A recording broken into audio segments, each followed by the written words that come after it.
ప్రవేశపెట్టిన బడ్జెట్ పై బీఆర్ఎస్ నేత బైకాని శ్రీనివాస్ యాదవ్ తీవ్ర విమర్శలు చేశారు. బడ్జెట్ మొత్తం అబద్దాల మయమని ఆరోపించారు. ఎన్నికల ముందు బీసీలకు ఇచ్చిన 60 హామీలలో ఒక్కటి నెరవేర్చలేదని మండిపడ్డారు. 1,00,000 కోట్లు కేటాయిస్తామని చెప్పి ఇప్పటి వరకు 15,000 కోట్లు కూడా ఖర్చు చేయలేదని విమర్శించారు. బీసీల అభివృద్ధిపై ప్రభుత్వం నిర్లక్ష్యం చూపుతోందని అన్నారు. కేసీఆర్ నాయకత్వమే తెలంగాణకు రక్షణ అని పేర్కొన్నారు. ప్రజలను మోసం చేసే విధంగా ప్రభుత్వం వ్యవహరిస్తోందని ఆరోపించారు. వెంటనే హామీలను అమలు చేయాలని డిమాండ్ చేశారు. ఈ వ్యాఖ్యలు రాజకీయంగా వేడెక్కించాయి.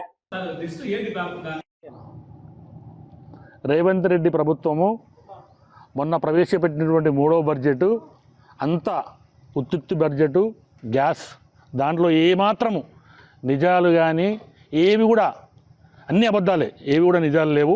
ఇంతకుముందు బడ్జెట్ అంతే జరిగింది, ఇప్పుడు బడ్జెట్ కూడా అంతే జరిగింది. మరీ ముఖ్యంగా బీసీలకైతే తీవ్రమైనటువంటి అన్యాయం జరిగింది. ఏదైతే బీసీలకు అన్నీ చేస్తామని చెప్పి అరవిగామి హామీలు 420 హామీలలో బీసీలకు ఒక్కరికే 60 హామీలు ఇచ్చిండు రేవంత్ రెడ్డి గారు.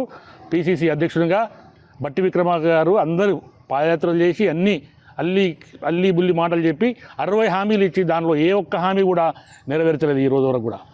నేను ఒకటే చెప్తున్నా రేవంత్ రెడ్డి ప్రభుత్వానికి, గడిచిన 3 బడ్జెట్లు అయినాయి కదా, ఇప్పటికీ బీసీల మీద మీకు ఎంత ప్రేమ ఉంది మీ బడ్జెట్ ద్వారానే తెలుస్తుంది.